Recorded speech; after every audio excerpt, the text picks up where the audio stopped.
తెలంగాణ రాష్ట్రంలో పార్లమెంటు ఎన్నికల నోటిఫికేషన్ వచ్చింది. ఇక తెలంగాణ వ్యాప్తంగా కూడా ఎన్నికల హడావిడి ప్రారంభమైంది. బీజేపీ ఎన్నికల ప్రచారాన్ని ఏ విధంగా చేస్తుందో మనతో పాటు మాట్లాడడానికి కేంద్ర మంత్రి బీజేపీ రాష్ట్ర అధ్యక్షుడు కిషన్ రెడ్డి గారు. నమస్తే సార్. ఎన్నికల ప్రచారం ఏ విధంగా జరుగుతుంది? ఈరోజు నామినేషన్లు ప్రారంభమయ్యాయి. మీ పార్టీ నుంచి ఎన్ని నామినేషన్లు వచ్చాయి? ఇప్పుడు జరుగుతున్నటువంటి పార్లమెంట్ ఎన్నికల ప్రచారానికి సంబంధించి భారతీయ జనతా పార్టీ అన్ని పార్టీల కంటే ముందుంది. అభ్యర్థుల ప్రకటనలో కానీ లేక మేము చేపట్టినటువంటి విజయ సంకల్ప యాత్ర కానీ, మండలాల వారీగా వెళ్ళాము, గ్రామాల వారీగా వెళ్ళాము, డోర్ టు డోర్ క్యాంపెయిన్ కానీ, లేకపోతే ప్రధానమంత్రి గారు 5 సభలు కానీ, ఇటీవల బీజేపీ చేపట్టినటువంటి అనేక ఉద్యమాలు కానీ అన్ని రకాలుగా మేము ముందున్నాము. అభ్యర్థులు కూడా ఇంకా మిగతా 2 పార్టీలు కూడా పూర్తి స్థాయిలో అభ్యర్థులను కూడా ప్రకటించలేదు. ఈ రోజు వరకు కూడా ప్రకటించినటువంటి అభ్యర్థులు వేరే పార్టీలకు వెళ్తున్నటువంటి పరిస్థితి కూడా చూస్తున్నాం. టీఆర్ఎస్ పట్ల ప్రజలకు నమ్మకం పోయింది. కాంగ్రెస్ పార్టీ ఇచ్చిన గ్యారెంటీలు 5 గ్యారెంటీల్లో వెనకడుగు వేస్తుంది, వైఫల్యం చెందింది. ఏ రకంగా చూసినా కూడా తెలంగాణలో భారతీయ జనతా పార్టీ యొక్క వాతావరణము సానుకూలమైనటువంటి వాతావరణం ఈరోజు చాలా స్పష్టంగా అన్ని వర్గాల ప్రజలు గ్రామాల్లో కానీ పట్టణాల్లో కానీ స్పష్టంగా కనిపిస్తూ ఉంది. మూడోసారి హ్యాట్రిక్ సాధిస్తాం, మేము మూడోసారి కేంద్రంలో అధికారంలోకి వస్తామని బీజేపీ పదే ప్రచారం చేస్తుంది. కానీ దక్షిణాది రాష్ట్రాల విషయానికి వస్తే బీజేపీ వీక్గా ఉంది. కేరళ, తమిళనాడు లాంటి రాష్ట్రాల్లో బీజేపీకి మెంబర్షిప్ లేదంటే ఎక్కువ లేదు. కానీ ఈసారి అందుకు భిన్నంగా దక్షిణాదిలో ఎక్కువ సీట్లు సాధిస్తాం. మీరు కేంద్ర మంత్రిగా ఉన్నారు, చాలా రాష్ట్రాల్లో మీరు పర్యటిస్తున్నారు. ఇప్పుడున్న పరిస్థితి ఎట్లా ఉంది? ప్రాంతీయ పార్టీలు ఉన్నప్పుడు మాది కొద్దిగా ప్రాబ్లం ఉంటుండే. ఇప్పుడు ఇటీవల కాలంలో దాన్ని కూడా అధిగమించాము. ఈరోజు తెలంగాణలో ఇప్పుడు ఉన్నటువంటి పరిస్థితుల్లో మేము అగ్రస్థానంలో ఉన్నాం. మంచి అత్యధికమైనటువంటి సీట్లు బీజేపీకి వస్తాయి. ఎవరు వద్దన్నా కాదన్నా ఎవరు బాధపడ్డా కూడా బీజేపీకి అత్యధికమైనటువంటి సీట్లు వస్తాయి అన్ని సర్వేలలో. మరి ఈరోజు తమిళనాడులో కూడా ఒక విప్లవాత్మకమైనటువంటి మార్పు కనిపిస్తుంది స్పష్టంగా. డిఎంకు ప్రత్యామ్నాయంగా బీజేపీ వచ్చే అవకాశం ఉంది అక్కడ.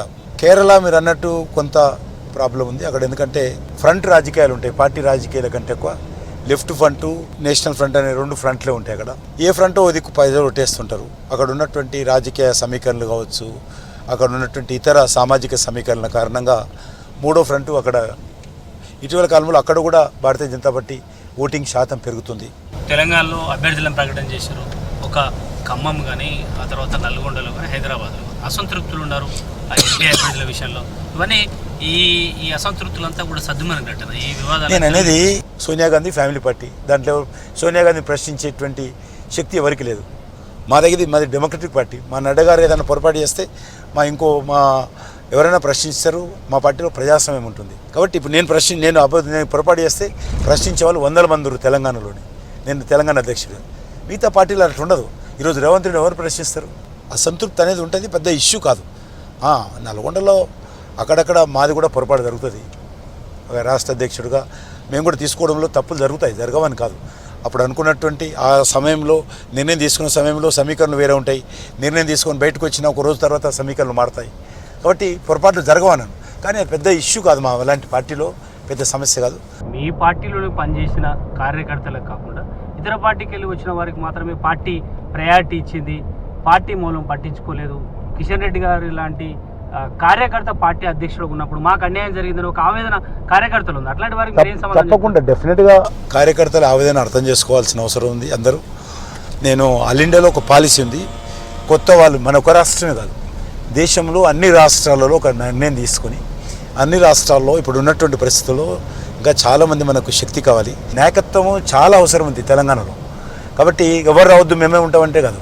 కాబట్టి నేను కూడా తప్పకుండా కొత్త వాళ్ళకు కూడా అవకాశం ఇవ్వాల్సినటువంటి అవసరం వచ్చింది కాబట్టి ఇచ్చాం. కానీ పాత వాళ్ళని ఎక్కడ కూడా నెగ్లెక్ట్ చేయొద్దు. పాత వాళ్ళకు కూడా అన్ని స్థాయిల్లో వాళ్ళకి ఇవ్వాలి.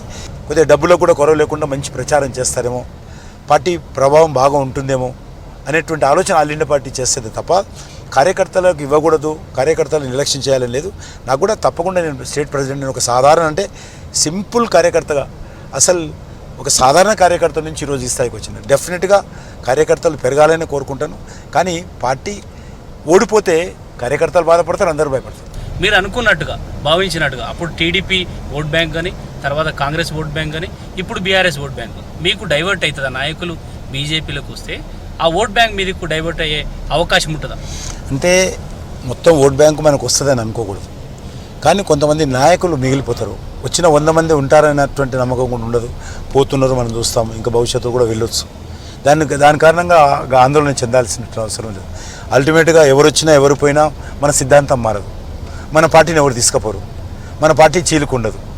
బీజేపీ లాంటి పార్టీ అనేక పార్టీలో చీలికి వస్తుంది, గెలవగానే పైకెక్కుతారు, ఓడిపోగానే కిందికి. మనది అట్లున్నది. గెలిచినా ఓడినా మనం స్థిరంగా ఉంటాం. సిద్ధాంతపరమైనటువంటి అంశాలు మన ముందున్నాయి. వాటిని అమలు చేయడం కోసము మనకు అధికారం అవసరం. పవర్లో ఎంజాయ్ చేయడం కోసం ఈరోజు పార్టీ పెట్టలేదు. కిషన్ రెడ్డి గారు ఎప్పుడు తెలంగాణలో కాంగ్రెస్ ప్రభుత్వాన్ని పడగొడుతున్నారు? నేను దాన్ని ఏకీభవించను. ఎవరైనా వ్యక్తిగతంగా వాళ్ళు ఉండొచ్చు. As a party, Bharatiya Janata party ఎప్పుడు కూడా మేము ఏ ప్రభుత్వాన్ని పడగొట్టము. వాళ్ళంతా పడిపోతే మాకు సంబంధం లేదు. వాళ్ళు పడిపోయినా మేము ఇమీడియట్గా అధికారంలోకి వచ్చే అవకాశం లేదు. కాబట్టి ఏ ప్రభుత్వం పడిపోవాలని మేము కోరుకోము. ఏ ప్రభుత్వం అయినా 5 సంవత్సరాలు వాళ్ళకు శక్తి ఉండి వాళ్ళ ఐక్యత ఉంటే 5 సంవత్సరాలు పరిపాలన చేయాలని కోరుకుంటాము. పార్లమెంట్ ఎలక్షన్స్లో అత్యధికమైన సీట్లు సంపాదిస్తాము. ఈ రాష్ట్రంలో ప్రజల మద్దతు కూడగట్టి వచ్చేటువంటి శాసనసభ ఎన్నికల్లో ఈ 4.5 సంవత్సరాల తర్వాత అధికారంలో రావడం కోసమే ప్రయత్నం చేస్తాం తప్ప అడ్డదారిన అధికారంలో రావాలని, అడ్డదారిన పోయినంత మాత్రాన మాకు అధికారం నిలుపుకునేటువంటి శక్తి కూడా మాకు లేదు. ఇప్పుడు అంటే మీ ఎంపీలు లక్ష్మణ్ గారి, అరవింద్ గారు వ్యాఖ్యలు మీ పార్టీ మీరు ఎంపీలు చేస్తున్న వ్యాఖ్యలు ఎట్లా చూస్తారు? ఇదే నేను ఏమైనా అలా తప్పడతలేదు. నా అభిప్రాయాలు అవి వ్యక్తం చేస్తాను. యాజ్ ఎ పార్టీ నేను చెప్తున్నాను ప్రెసిడెంట్గా. బట్ వాళ్ళు అభిప్రాయాలు వ్యక్తం చేయడంలో తప్పులేదు. ఆ పరిస్థితి వచ్చినప్పుడు ఆలోచన చేస్తాం. ముఖ్యమంత్రి రేవంత్ రెడ్డి కేంద్ర మంత్రి కిషన్ రెడ్డితో తెలంగాణకు ఒరిగింది ఏమీ లేదు. ఆయన కేవలం బోర్లు, వాటర్ ట్యాంకులు ఓపెన్ చేసి తప్ప ఎక్కడ నిధులు తెలియదు ఒక ఆరోపణ కాంగ్రెస్ పార్టీ మీ పని చేస్తుంది. కేసీఆర్కు, కేటీఆర్కు, రేవంత్ రెడ్డి గారికి అందరికి పంపిస్తాను. నేను బోర్డులో ఓపెన్ చేసినా, ట్రైన్లో ఓపెన్ చేసినా, రైల్వే స్టేషన్లో ఓపెన్ చేసినా, యూనివర్సిటీస్ ఓపెన్ చేసినా, లేకపోతే హాస్టల్స్ ఓపెన్ చేసినా కనిపిస్తుంది. అది చిత్రాలతో ఉంటాయి కదా, చెప్పేదే ఉండదు. ఫోటోలో చెప్తాయి కదా. అది తెలంగాణలో జరిగింది కదా, బయట కాదు కదా. వేరే రాష్ట్రంలో జరిగిన ఫోటోలు ఇక్కడ పెట్టడం లేదు కదా. అరెస్ట్ అయిన కవిత బీజేపీ అడుగుతున్న ప్రశ్నలే సిబిఐ విచారణలో అడుగుతుంది. బీజేపీ చెప్పిందే సిబిఐ చేసిన ఒక ఆరోపణ చేసి మేమేం అడగలేదు వాళ్ళను. మేమెందుకు అడుగుతామండి? మాకేం పని? మేము రాజకీయంగా విషయాలు అడుగుతాము. సిబిఐ ఏం అడుగుతుంది? నాకేం సంబంధం? మాకేం సంబంధము? మేమెందుకు అడుగుతాము సిబిఐ విషయాలు? మేమెందుకు అడుగుతాము? ఇసుక వ్యాపారం చేస్తుంది, గ్రానైట్ వ్యాపారం చేస్తుంది, ఇక అడ్వర్టైజ్మెంట్ల వ్యాపారం చేస్తుంది. ఏ వ్యాపారం చేయలేదు మీరు? విద్యా వ్యాపారం చేస్తుంది, అన్ని వ్యాపారం చేస్తుంది. ఇంకా సరిపోదని చెప్పి ఢిల్లీకి వెళ్ళి ఢిల్లీలో కూడా బీరు బ్రాండ్ వ్యాపారం చేస్తుంది. అక్రమంగా అక్కడ దోచుకునే ప్రయత్నం చేస్తే అక్కడ ప్రభుత్వం పట్టుబడి అక్కడ వ్యాపారం చేస్తే తీగలాగితే డొంకగలంటే మీరు అడ్డం వచ్చారు. మిమ్మల్ని ఎప్పుడు కూడా మీ టార్గెట్ చేసి లిక్కర్ బిజినెస్ మీద లిక్కర్ కుంభకోణం బయటికి రాలేదు కదా. ఎవరిని టార్గెట్ చేసి రాలేదు కదా. అక్కడ అధికారులే, ఢిల్లీ ప్రభుత్వంలో చేస్తున్నటువంటి అధికారులే కేంద్ర ప్రభుత్వానికి లెటర్స్ రాశారు. దాని మీద సిబిఐ దర్యాప్తు చేసింది. దర్యాప్తు చేసి మీ పేరు వచ్చింది. మీకోసం సిబిఐ దర్యాప్తు దిగలేదు కదా రంగంలోకి. మీ పేరు వచ్చినా కూడా వదిలేయమంటారా? ముఖ్యమంత్రి కూతురు కాబట్టి ఆమె బీరు బ్రాండ్ అమ్ముకోవచ్చు, లిక్కర్కు ఎక్కడైనా దోచుకోవచ్చు అని చెప్పి వదిలేయమంటారా? అక్కడ ఢిల్లీలో పేరు వచ్చింది కాబట్టి వ్యాపారం దర్యాప్తు జరపాలా వద్దా? ఇంత నిస్సిగ్గుగా మాట్లాడితే, ఇంత బేస్లెస్గా మాట్లాడితే ఏం చెప్పాలి వాళ్ళకు? పార్లమెంట్ ఎన్నికల్లో బీజేపీ తెలంగాణ విషయంలో ఏమి ప్రధాన హామీ ఇస్తుంది? మేము అన్ని రాష్ట్రాలకు న్యాయం చేస్తాం. అట్లుండదు ఏ రాష్ట్రం. ఇది లోక్సభ ఎన్నికలని అన్యాయం ఉండదు. అట్లా ఏ రాష్ట్రానికి వెళ్ళి నీకు అది ఇస్తా ఇది ఇస్తా అని ఉండదు. Bharatiya Janata Party we will work for the country, we work for the people. మేము దేశం కోసం పనిచేస్తాము, ప్రజల కోసం పనిచేస్తాము. ఖచ్చితంగా ఈ రాష్ట్రానికి అవసరమైనటువంటి అన్ని రకాల కార్యక్రమాలు చేస్తాం. దేశ అభివృద్ధి కోసం పనిచేస్తాం, దేశ సమగ్రత కోసం పనిచేస్తాం. రానున్న రోజుల్లో యువత, మహిళ, అదేవిధంగా రైతు, పేద ప్రజలు, ఈ 4 సెక్టార్ కోసం వచ్చే 5 సంవత్సరాలు డెడికేషన్తో పనిచేస్తాం. కేంద్ర ప్రభుత్వంలో ఎవరున్నా అన్ని రాష్ట్రాలకు నిధులు ఇస్తుంది, సపరేట్గా తెలంగాణకి ఇప్పించిన కాంగ్రెస్ పార్టీ ఇవన్నీ ప్రశ్నిస్తుంది. స్పెషల్గా నేనేమన్నా కొడంగల్దా నాదేమన్నా, లేకపోతే గజ్వేల్ అనుకుంటున్నా మీరు? హైదరాబాదు ఏ పక్షపాతం లేకుండా అన్ని రాష్ట్రాలకు సమానంగా నిధులు కేటాయిస్తుంది అంతే తప్ప. ఇప్పుడు మెగా టెక్స్టైల్ పార్కు దేశంలో 7 వచ్చినాయి, ఒకటి తెలంగాణకు వచ్చింది కదా, అది ప్రత్యేకత కదా. రీజనల్ రింగ్ రోడ్డు దేశంలో ఎక్కడ రాలేదు, ఒక తెలంగాణలో వచ్చింది కదా, అది తెలంగాణ ప్రత్యేకత కదా. ఇది civil aviation research organization CARO ఒక తెలంగాణలో వచ్చింది, అది తెలంగాణ ప్రత్యేకత కదా. ఐటీఐఆర్ ప్రాజెక్టు యూపీఏ గవర్నమెంట్ ఉన్నప్పుడు తెలంగాణకు ఉండే, కానీ ఎన్డీఏ ప్రభుత్వం వచ్చిన తర్వాత దాన్ని రద్దు చేశారు. కానీ ఈసారి మేము అధికారంలోకి వస్తే మళ్ళీ ఐటీఐఆర్ తీసుకొస్తామనే ఒక అంశాన్ని కాంగ్రెస్ పడతారు. వాస్తవంగా అసలు అది ఫీజిబిలిటీ లేదు, అది అవసరం లేదు అనేటువంటి విషయంలో మాట్లాడారు. అది ఇక్కడ తీసుకెళ్ళి ఇక్కడ నేను పెడితే అర్థం చేసుకోవాలి. దేశంలో ఎక్కడొద్దు అనుకున్నారు, తెలంగాణ మీద కోపం వాళ్ళు ఇంకోరి మీద కోపం కాదు, అవసరం లేదనుకున్నారు.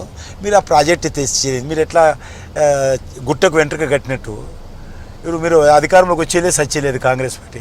మీరు ఏ హామీ ఇస్తే ఏమవుతుంది నాకు అర్థం కాదు. తెల్లకైతే మీరు నల్లని చేయడం తప్ప తెల్లకాయితని నల్లగా చేయడం తప్ప మీరు ఏ హామీ ఇస్తే ఏమవుతుంది? మీకున్న 40 సీట్లు అవి కూడా దిక్కున్నది ఈసారి.